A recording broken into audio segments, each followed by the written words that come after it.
नमस्कार, मैं शिक्षा मिश्रा स्वागत करती हूँ आप सभी का देवभूमि टुडे चैनल पर। चलिए जानते हैं आज के हिमाचल प्रदेश की बड़ी खबरों को।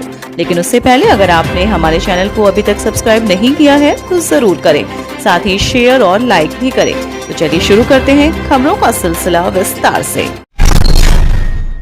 मां ने मनरेगा में लगाई दिहाड़ी, बेटा बन गया सहायक प्रोफेसर। मनरेगा में दिहाड़ी लगाकर मेहनत करने वाले चंबा जिले की टेपा पंचायत के द्रडोगा की हमीरू देवी की मेहनत को बेटे मोतीलाल ने साकार कर दिखाया। मोतीलाल ने राजनीति शास्त्र में असिस्टेंट प्रोफेसर की परीक्षा पास की है। उन्होंने सफलता का श्रेय अपनी माता और जेबीटी अध्यापक मनोज कुमार को दिया। 16 साल की आयु में मोतीलाल के पिता का साया उनके सिर से उठ गया। इसके परिवार की जिम्मेदारी माता के कंधों पर आ गई। निर्धन परिवार से ताल्लुक रखने वाली मोतीलाल की माता ने मनरेगा में मेहनत मजदूरी कर अपने बेटे को इस मुकाम तक पहुंचाया है। प्रारंभिक शिक्षा राजकीय वरिष्ठ माध्यमिक विद्यालय बैरागढ़ से हुई। इसके बाद उन्होंने बीए धर्मशाला से की। शिमला विश्वविद्यालय में एमए और पीएचडी की। उन्होंने कहा कि शिमला में 4 दिसंबर को उन्होंने असिस्टेंट प्रोफेसर की परीक्षा दी। शिमला में झमाझम बरसे बादल, हमीरपुर कांगड़ा में ओलावृष्टि। राजधानी शिमला में मंगलवार शाम को बादल झमाझम बरसे। हमीरपुर और कांगड़ा के कुछ क्षेत्रों में बारिश के साथ ओलावृष्टि हुई। बुधवार को भी बारिश और ओलावृष्टि का येलो अलर्ट जारी हुआ है। 17 जून तक प्रदेश में मौसम खराब बना रहने का पूर्वानुमान है। मंगलवार को शाम तक प्रदेश में मौसम साफ रहा। धूप खिली रहने से ऊना में अधिकतम तापमान 40 डिग्री सेल्सियस रिकॉर्ड हुआ। शाम को करीब 7 बजे के बाद पश्चिमी विक्षोभ की सक्रियता से मौसम में आए बदलाव से बारिश और ओलावृष्टि हुई।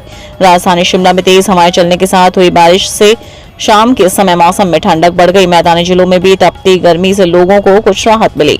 जिला कांगड़ा के उपमंडल देहरा और रक्कड़ तहसील के विभिन्न इलाकों में तेज हवा के साथ करीब आधे घंटे तेज बारिश हुई। बारिश के साथ कई इलाकों में ओले भी गिरे। मंडी के धन्यारा में बादल फटने से 2 गाड़ियां, वहीं एक गाय की मौत। मंडी जिले के सुंदरनगर उपमंडल की ग्राम पंचायत धन्यारा में मंगलवार देर शाम को बादल फटने से 2 गाड़ियां बह गईं, जबकि एक गाय की मौत हो गई। इसके अलावा सड़क किनारे खड़ी 3 रेहड़ियां भी बह गईं। तहसीलदार सुंदरनगर वेद प्रकाश ने बताया कि धन्यारा पंचायत के करला बरठा गांव के मेहर चंद की गौशाला इस घटना में बह गई, जबकि एक गाय की मौत हो गई और 2 बच गईं।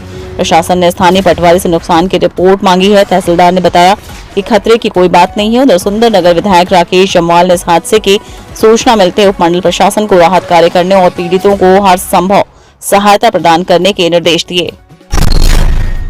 16 जुलाई को होगी हिमाचल प्रदेश केंद्रीय विश्वविद्यालय शोध पात्रता परीक्षा। हिमाचल प्रदेश केंद्रीय विश्वविद्यालय पीएचडी अध्ययन कार्यक्रमों में प्रवेश के लिए पात्रता निर्धारित करने के उद्देश्य से हिमाचल प्रदेश केंद्रीय विश्वविद्यालय द्वारा हिमाचल प्रदेश केंद्रीय विश्वविद्यालय शोध पात्रता परीक्षा का आयोजन किया जा रहा है। अभ्यर्थी ऑनलाइन आवेदन 30 जून तक कर सकते हैं। शोध पात्रता परीक्षा 16 जुलाई को होगी तथा परीक्षा का परिणाम 25 जुलाई को घोषित कर दिया जाएगा। सामान्य वर्ग ईडब्ल्यूएस ओबीसी के लिए 500 रुपए, अन्य पिछड़ा वर्ग के लिए 400 रुपए तथा अनुसूचित जाति, अनुसूचित जनजाति, दिव्यांग वर्ग के लिए 200 रुपए आवेदन शुल्क रहेगा। बंगाल में ओबीसी का आरक्षण छीन, देशद्रोही ताकतों को दिया जा रहा बढ़ावा। बंगाल में ओबीसी के कोटे और उनके आरक्षण को ममता सरकार खुलेआम मुस्लिम तुष्टीकरण की भेंट चढ़ा रही है। पिछड़े वर्ग के लोगों को उनके जायज हक से वंचित रख रही है।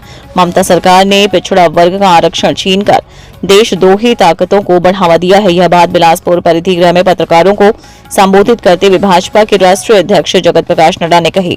नड्डा ने कहा कि यह जानकर हैरानी होगी कि बंगाल में 91.5% आरक्षण का लाभ मुस्लिम ओबीसी के लोगों को दिया गया है। युवक की हत्या मामले में अब तक 3 लोग गिरफ्तार, एसआईटी कर रही जांच। एसपी अभिषेक यादव ने बताया कि युवक की हत्या मामले में पुलिस ने अब तक 3 लोगों को गिरफ्तार कर लिया है। उन्होंने कहा कि 9 जून को मनोहर का शव बरामद हुआ था। पुलिस ने फॉरेंसिक की टीम को मौके पर बुलाया और जरूरी साक्ष्य जुटाने के बाद आईपीसी 302 के तहत एफआईआर दर्ज कर ली थी। इसके बाद शबीर को गिरफ्तार किया गया, वहीं 2 नाबालिग को हिरासत में लिया गया था। मंगलवार को मामले में 2 और लोगों को गिरफ्तार कर लिया। ये दोनों लड़की के चाचा चाची हैं, जिनसे पुलिस की पूछताछ जारी है। इस मामले में कोई और संलिप्त पाया जाता है तो उसे भी हिरासत में लेकर आगामी कार्रवाई की जाएगी। एसपी ने कहा कि मामले की जांच के लिए डीएसपी सलूड़ी की अध्यक्षता में एसआईटी भी गठित की गई है। यह टीम पूरे मामले की जांच करेगी। प्राथमिक विद्यालयों के 17,000 शिक्षकों को टैबलेट प्रदान करेगी सरकार। मुख्यमंत्री सुखविंदर सिंह ने कहा कि मंगलवार को समग्र शिक्षा अभियान की समीक्षा बैठक की अध्यक्षता करते हुए शिक्षा पद्धति में सुधार और बच्चों को आधुनिक माध्यमों से शिक्षा उपलब्ध करवाने के दृष्टिगत प्राथमिक विद्यालयों के 17,000 से अधिक शिक्षकों को टैबलेट उपलब्ध करवाए जाएंगे। इसके अतिरिक्त सरकारी शिक्षण संस्थानों के मेधावी विद्यार्थियों को और अधिक प्रोत्साहन प्रदान किया जाएगा। मुख्यमंत्री ने कहा कि पहले चरण में सरकारी विद्यालयों में 11वीं और 12वीं कक्षाओं में चरणबद्ध तरीके से स्मार्ट सुविधाएं उपलब्ध करवाई जाएंगी। ये कक्षाएं स्मार्ट क्लासरूम उपकरण, विद्यार्थियों के लिए स्मार्ट फर्नीचर से सुसज्जित होंगी और सरकारी विद्यालयों में अध्ययनरत विद्यार्थियों को बेहतर सीखने का माहौल प्रदान करने के उद्देश्य से कक्षाओं की आंतरिक सज्जा में भी सुधार किया जाएगा। हिमाचल की 11वीं और 12वीं की कक्षा वाले स्कूलों में दी जाएंगी स्मार्ट सुविधाएं। हिमाचल प्रदेश के 11वीं और 12वीं कक्षा वाले सरकारी स्कूलों में स्मार्ट सुविधाएं दी जाएंगी। विद्यार्थियों की अच्छी संख्या, इंटरनेट सुविधा और बेहतर अधोसंरचना वाले स्कूलों से इसकी शुरुआत होगी। मंगलवार को मुख्यमंत्री सुखविंदर सिंह सुक्खू ने समग्र शिक्षा अभियान की समीक्षा बैठक में इस बाबत अधिकारियों को निर्देश दिए।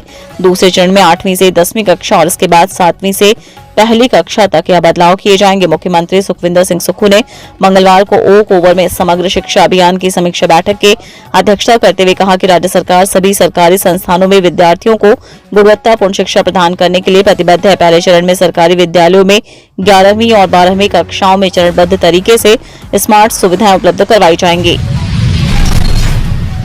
प्रारंभिक शिक्षा विभाग शिक्षकों के बैच वाइज और कमीशन से भरे जाएंगे 5,000 पद। प्रारंभिक शिक्षा विभाग ने शिक्षकों के लगभग 5,000 पदों को भरने की तैयारी शुरू कर दी है। इनमें से 3,000 पदों को बैच वाइज भरा जाएगा, जबकि 2,000 पदों को लोक सेवा आयोग से भरा जाएगा। पहले चरण में विभाग ने 2,749 पदों को बैच वाइज भरने के आदेश जिला उपनिदेशकों को दिए हैं। इसमें से 1,100 पद टीजीटी, मेडिकल, नॉन मेडिकल व आर्ट्स के भरे जाएंगे। इसके अलावा 1,260 पद जेबीटी, 247 शास्त्री, 142 पद कला शिक्षकों के भरे जाएंगे। इसके साथ ही करीब 2,000 पदों को कमीशन के तहत भरने का प्रपोजल विभाग ने तैयार कर लिया है। हिमाचल लोक सेवा आयोग द्वारा इस बार टीजीटी, जेबीटी व सीएनबी के पदों को भरा जा रहा है। विभाग आयोग को जल्द ही संबंधित फाइल भेज रहा है।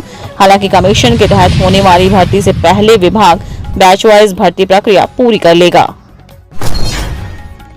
जयराम ठाकुर ने कहा, कांग्रेस के श्वेत पत्र से डरने वाली नहीं है भाजपा।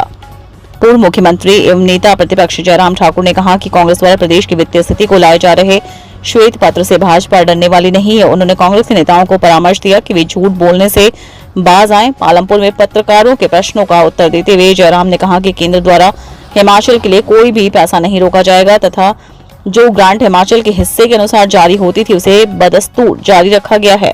जहां तक लोन की लिमिट का प्रश्न है, यह बात हिमाचल के संदर्भ में ही नहीं अपितु देश के संदर्भ में है, क्योंकि कुछ प्रदेश अंधाधुंध लोन ले रहे हैं। जयराम ने कहा कि मुख्यमंत्री सुखविंदर सिंह बार बार पूर्व भाजपा सरकार द्वारा लोन लिए जाने का राग अलाप रहे हैं। यदि उन्हें लगता है कि हमने गलती की है तो वह लोन लेने की गलती ना करे। उन्होंने प्रश्न किया कि क्या ऋण के बिना काम कर सकते हैं। साथ ही उन्होंने कहा कि भाजपा सरकार की पूर्ववर्ती कांग्रेस सरकार में 50,000 करोड़ का लोन छोड़ा था तथा उसकी किश्त चुकाने के लिए ही सरकार को लोन लेना पड़ा, तभी हम आगे बढ़ सके। तो ये थी आज के हिमाचल प्रदेश की प्रमुख खबरें। अगर वीडियो आपको पसंद आई हो तो लाइक, शेयर और सब्सक्राइब जरूर करें। धन्यवाद।